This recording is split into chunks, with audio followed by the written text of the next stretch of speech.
minha mãe morreu de Alzheimer, né? E na época que o Alzheimer começou a avançar, eu estava aqui na cozinha. Eu sei que tinha outras pessoas, meus outros irmãos, minhas cunhadas, estava lá tomando conta.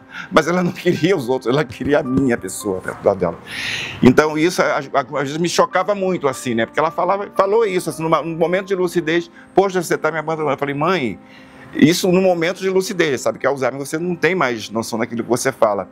Mas assim, no leito de morte, que ela praticamente morreu em casa, ela virou e falou assim, meu filho, parabéns pelo que você fez. Mas eu, assim, dando uma de bobo, mas o que eu fiz, mãe? Você ajudou a matar a fome de muita gente.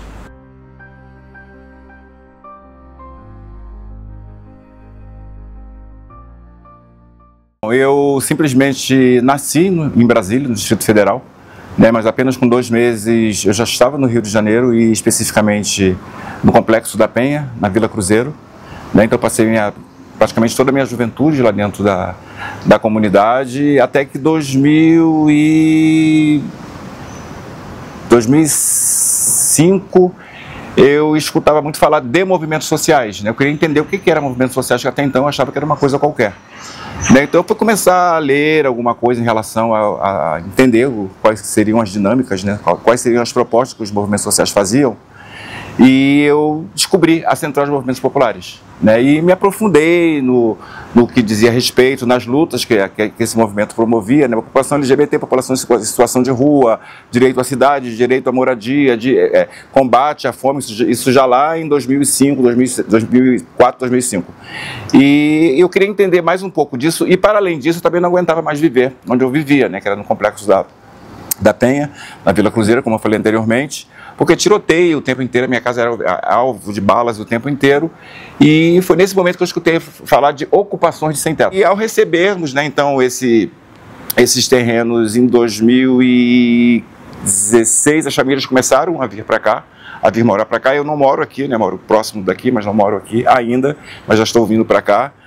E foi isso em 2015, 2016, as famílias começaram a vir para cá, as pessoas realmente não estavam conseguindo pagar seus aluguéis, já que a gente tinha esse espaço. Então esse espaço também passou a ter uma função social de pessoas morando, e por incrível que pareça, uma das primeiras coisas que nós pensamos antes das pessoas virem morar aqui foi a construção da nossa cozinha. O Quilombo da Gamboa, em sua essência culinária, é o que é hoje, muito por conta da Gastromotiva, né? Foi aqui que a gente acolheu pessoas, foi aqui que a gente trouxe pessoas para fazer atividades relacionadas ao uso das punks, ao uso as cozinhas de terreiro, né? Que é uma comunidade tradicional. Entender o próprio espaço, né, com todas as suas ancestralidades também. Eu acho que a Gastromotiva nos deixou muito ciente, né, de fato, qual seria o papel da cozinha. Não é só fazer a comida e alimentar as pessoas que estão fazendo fome. Sim, nesse momento de combate à fome, que as pessoas vivem em segurança alimentar, vivem em segurança nutricional e em segurança alimentar, também nos fez mostrar isso. Mas acho que, para além disso, a Gastromotiva nos mostrou uma outra forma de vida, né, uma outra forma de vida social, da sociabilidade, do cuidado com o outro, de saber o que o outro está comendo. Sim, não coma isso, porque isso vai trazer malefícios mais para o futuro. Então, a Gastromotiva trouxe esse mundo de situações aqui pra gente, especificamente na cozinha do Quilombo da Gamboa, que é o coração, a nossa cozinha é o coração do Quilombo da Gamboa, né, independente das atividades inúmeras que a gente constrói aqui dentro, tanto para dentro quanto para fora.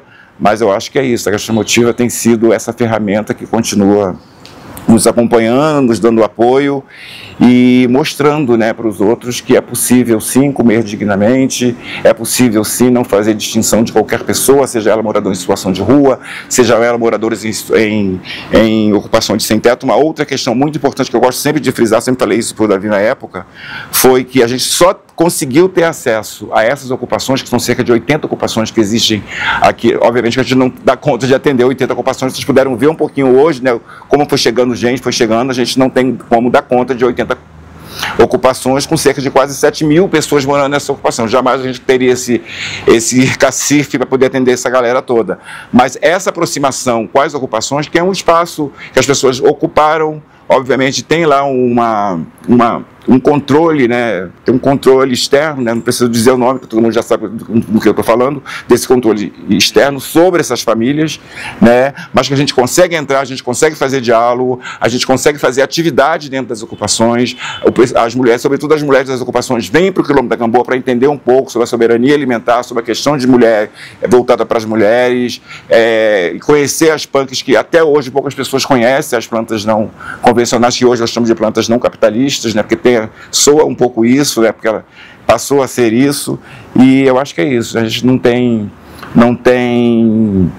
muito o que dizer, se não dizer, né, que todas essas questões aqui colocadas foram frutos também da nossa inserção na gastronomia. Então, tecnicamente, eu acho que a gente pensa, né, que cozinhar é simplesmente você entrar na cozinha, chegar, fazer, acontecer e coisa. E não é bem assim, né? A gente fez aquele primeiro curso, né, aquela primeira turma lá da gastronomia social, de formação em cozinheiros sociais, e vi que era completamente... Mesmo vindo de uma família de cozinheiros, meu pai era cozinheiro, mas você imagine como é um taifeiro dentro de um navio fazendo comida.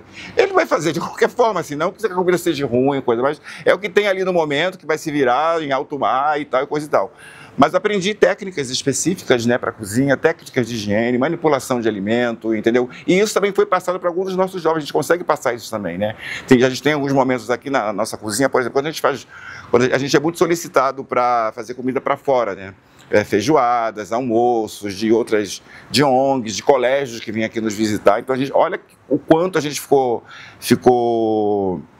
conhecido, né, muito por conta da gastromotiva, né? Hoje a gente consegue, de certa forma, manter, né, as estruturas, fazer melhorias nos espaços, como fizemos essa parte aqui. Essa parte da renovação da cozinha foi conquistada pelo pessoal da arquitetura da UFRJ.